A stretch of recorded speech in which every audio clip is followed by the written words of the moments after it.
everybody, how's it going? So today we're going to be checking out the Lewitt drum mics. I got this package in the mail from Lewitt and my good friend Randy Fuchs over at Artist Relations. I'd like to thank him for setting this up. Warren over at Produce Like a Pro has been going on and on and on about these Lewitt mics for quite some time. And if you check out that mix we did for Near's Got Me, it might be out yet. If it's not out, it will be. We used a lot of the Lewitt stuff on it, and yeah, we got a really phenomenal drum sound. So really been looking forward to get my hands on these for a while. This is like a complete drum mic package, and yeah, always cut away from yourself, idiot. And yeah, but like I said, been looking forward to get my hands on these. Like these are definitely pro level mics, and the Lewitt stuff's phenomenal. I used their interviewer mic at NAMM, and that was great. That it's really quiet. There's not a lot of noise and whatnot, so I'm very impressed with the Lewitt stuff. So let's see what we get here. This is the Lewitt Beat Kit Pro 7, and we get a nice, holy crap, that's a really badass hard shell case. Oh my god. Thank you. I definitely got to get myself a more attractive assistant than you, TJ. There's a reason why I'm off camera. Yes. All right, so yeah, let's take a look here. And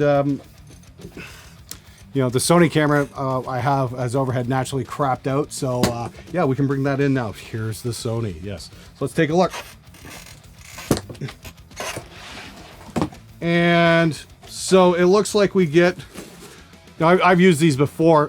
This is the kick mic. It's a dual element. It's a condenser and a dynamic as well, so you can blend the tone. That might be really badass. I might want to try that on the snare even, because I use that combination all the time on a snare with Wilkinson clip. Here's the Lewitt pencil condensers. Again, these might be pretty awesome. Very curious to see how these are going to sound as overheads. I've got some favorites, so it's a pretty tough order to follow, but you know, Lewitt might be able to pull it off. We've got 3 tom mics. I'm kind of disappointed there isn't a 4th, to be honest with you, but 90% of the time we're only on 3 tom mics anyway, so you know what, no big deal. And this is obviously for the snare. This is the MTP 440DM, and that's our snare mic, and the special cable for the kick drum. So that's pretty sick, and I love this. You know, you just pull the top out, and then you've got all your connectors to mount the tom mics directly onto the toms, which would be great. That'll save a lot of floor space. I don't know. That's whether or not to do that for real is really a subject that's up for debate.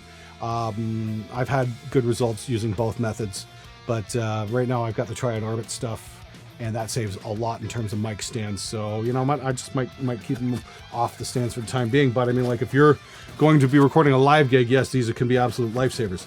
And then, you know, they've got the adapters for the condensers as well. So that's pretty robust right there. I'm sure that's for the kick mic. No, the kick mic just mounts directly. Oh, that's awesome. Don't even need a clip for it.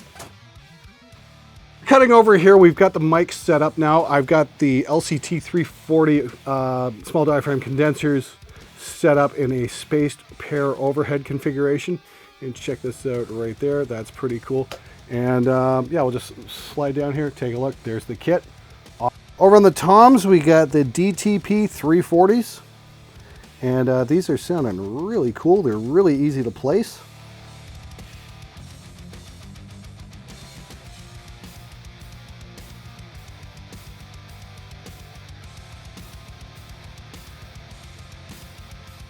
And of course, I got the DTP 640 kick mic placed as well inside this port, and we've got a Solomon Low Freak picking up the very low bottom end as well.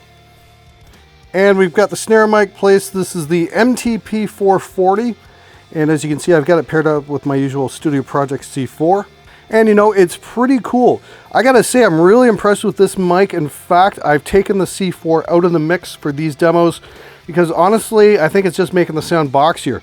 I don't know what Lewitt's cooked up here, but it's very high resolution for a dynamic, and it really has a lot of bandwidth, that'd probably be the best word for it. It just covers a very large frequency range, and I think I can get away with just the one snare mic. Hey Cam, how's it going? You guys have seen Cam on my show quite a bit. He's played a lot of demos and stuff. Cam's also a YouTuber, and his channel is youtube.com/Cameron Fleury. We have the all-new pure alloy biminal, and these are 15-inch hi-hats, and they're a medium thickness. Pretty sweet. Moving forward, this is a 17-inch Extreme Classics Crash. Really heavy hammering, and it's a thicker cymbal, great for metal musicians. We have its bigger brother over here, the 18-inch version, so a little washier. Okay, cool. And what's the ride here? That looks like a pure alloy as well. Yeah, it's also a pure alloy, and it is a 20-inch. Cool. All right. So what is this over here? This over here is a 16 over 18-inch Classics Custom stack.